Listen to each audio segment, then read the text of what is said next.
तो फोकस दूरी के बारे में देखिए, गोलीय दर्पण के ध्रुव तथा फोकस बिंदु के बीच की दूरी को दर्पण की फोकस दूरी कहते हैं। इसे स्मॉल f से प्रदर्शित करते हैं।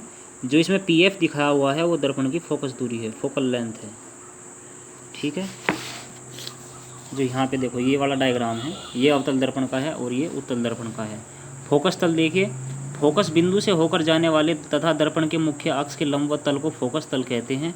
और गोलीय दर्पण की वक्रता, त्रिज्या एवं फोकस दूरी में संबंध। एक क्वेश्चन आ जाता है कि गोलीय दर्पण की वक्रता, त्रिज्या और फोकस दूरी में संबंध लिखिए।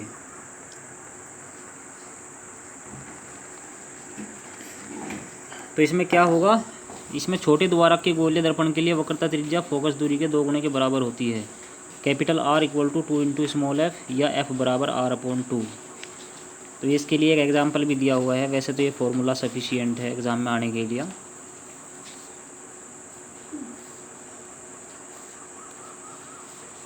उदाहरण के लिए दिया है, एक उत्तल दर्पण की वक्रता त्रिज्या जो है 20 सेंटीमीटर है, तब दर्पण की फोकस दूरी f बराबर कितनी होगी, R/2 यानी कि 20/20/2 तो कितना जाएगा, 10 सेंटीमीटर हो जाएगा।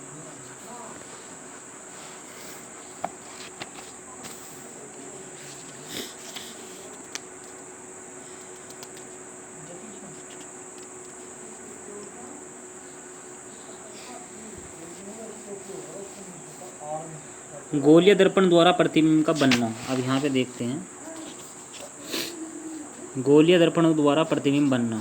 किसी अवतल दर्पण द्वारा विभिन्न दूरियों पर रखी वस्तु के प्रतिबिंब की स्थिति, प्रकृति एवं आकार का पता हम एक क्रियाकलाप के आधार पर लगाएंगे। ये क्रियाकलाप दिया है, इसको आप पढ़ के देख लेना। मैं नेक्स्ट टॉपिक से आता हूँ।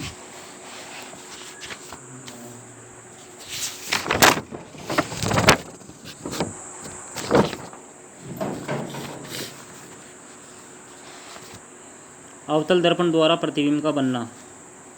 अवतल दर्पण द्वारा किसी भी बिंब की जो दर्पण की के समक्ष विभिन्न स्थितियों के भिन्न भिन्न स्थिति, आकार व प्रकृति के प्रतिबिंब प्राप्त होते हैं। इसे समझने के लिए इसने एक क्रियाकलाप दिया है कि अवतल दर्पण, इसने क्रियाकलाप ये वाला दिया है 10.4।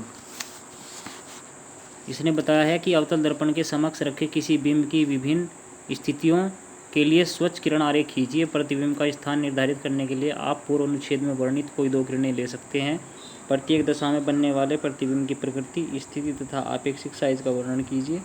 अपने परिणामों को सुविधाजनक प्रारूप में सारणीबद्ध कीजिए।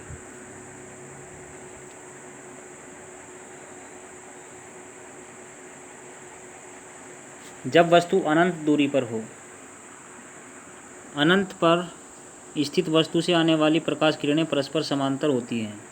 इसने ये कंडीशन दिखाई है, जब अनंत दूरी पर है तो जो हमारे पास कोई वस्तु है AB, तो उसका जो प्रतिबिंब बनेगा वो A', B' इस तरीके से बनेगा।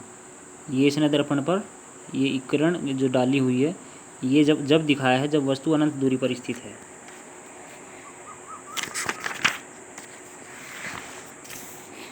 तो अनंत दूरी पर स्थित अवतल, यहाँ पे देखिए, अवतल दर्पण द्वारा अनंत पर स्थित वस्तु का प्रतिबिंब अवतल दर्पण के फोकस तल में तथा वास्तविक उल्टा एवं वस्तु से बहुत छोटा बनता है। और ये सेकंड कंडीशन है, जब वस्तु वक्रता केंद्र एवं अनंतता के बीच रखी हुई हो।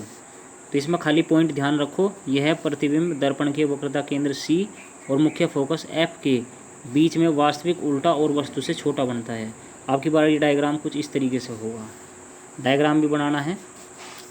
नेक्स्ट है, जब वस्तु वक्रता केंद्र पर रखी हुई हो तो यह प्रतिबिंब दर्पण के वक्रता केंद्र C पर बनता है तथा वस्तु के समान आकार का वास्तविक तथा उल्टा बनता है। आपकी बार कंडीशन ये है। उसके बाद नेक्स्ट है, जब वस्तु वक्रता केंद्र तथा फोकस के बीच रखी हुई हो तो कंडीशन यहाँ पे ये हो जाएगी, यह प्रतिबिंब दर्पण के वक्रता केंद्र तथा अनंतता के बीच वास्तविक उल्टा व वस्तु से बड़ा बनता है। इसका डायग्राम ये हो जाएगा। और जब वस्तु मुख्य फोकस पर रखी हुई हो तो इस प्रकार AB का प्रतिबिंब जो होगा, क्योंकि हर बार हमारा जो वस्तु होती है वो AB होती है, अनंतता पर वास्तविक उल्टा व वस्तु से बहुत बड़ा बनता है। ये वाला अनंतता पर बनेगा। और जब वस्तु ध्रुव तथा फोकस के बीच रखी हुई हो तो यह प्रतिबिंब दर्पण के पीछे आभासी, सीधा व आकार में वस्तु से बड़ा बनता है। ये कंडीशन यहाँ पे हो जाएगी। तो अवतल दर्पणों के उपयोग बच्चों आपको बाद में पढ़ाए जाएंगे। एक टेबल दे रखी है, सारणी है अवतल दर्पण द्वारा बने प्रतिबिंब की प्रकृति, स्थिति तथा आकार।